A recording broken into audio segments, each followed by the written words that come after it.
নমস্কার বন্ধুরা, কেমন আছেন সবাই?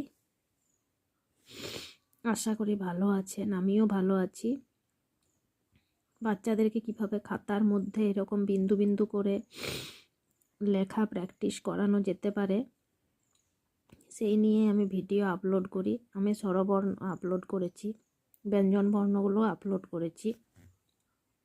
তো আজকে বাচ্চাকে আমরা শেখাবো খাতায় তালিবর্ষ।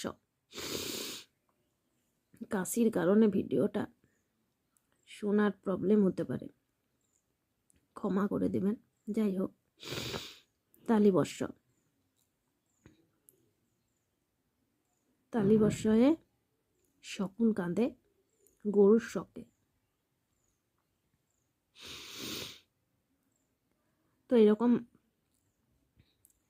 লেখার কিন্তু বই পাওয়া যায়। বইয়ের মধ্যে আমি বারবার বলি, একবার লেখার পর সেগুলো মুছে আবারও যখন বাচ্চাকে লেখাতে প্র্যাকটিস করাতে যাবেন তখন কিন্তু খুব প্রবলেম হয়, অনেক সময় খাতাও ছিঁড়ে যায়। তাই আমরা এভাবে তালিবর্ষটা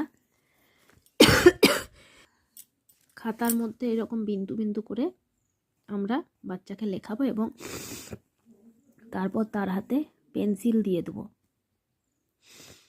পেন্সিলে লিখলে বাচ্চা যদি ভুলও করে সেটা আবার মুছা যায়। তাই ছোট বাচ্চাদের ক্ষেত্রে পেন্সিলে লেখানোটা অতি অবশ্যই দরকার। তালিবর্ষ। তালিবর্ষে শকুন কাঁদে গরুর শোকে। তালিবর্ষের কিন্তু পূর্ণ মাত্রা হয় না, মাত্রা হয় অর্ধমাত্রা, একটু মাত্রা থাকে তালিবর্ষে। তো এভাবে বুঝিয়ে দিতে হবে, এই লাইনে লিখতে হবে, পরের লাইনে গ্যাপ থাকবে, তারপরে এই লাইনে আবার লিখতে হবে। তো এখন আমরা যা করব, তালিবর্ষ।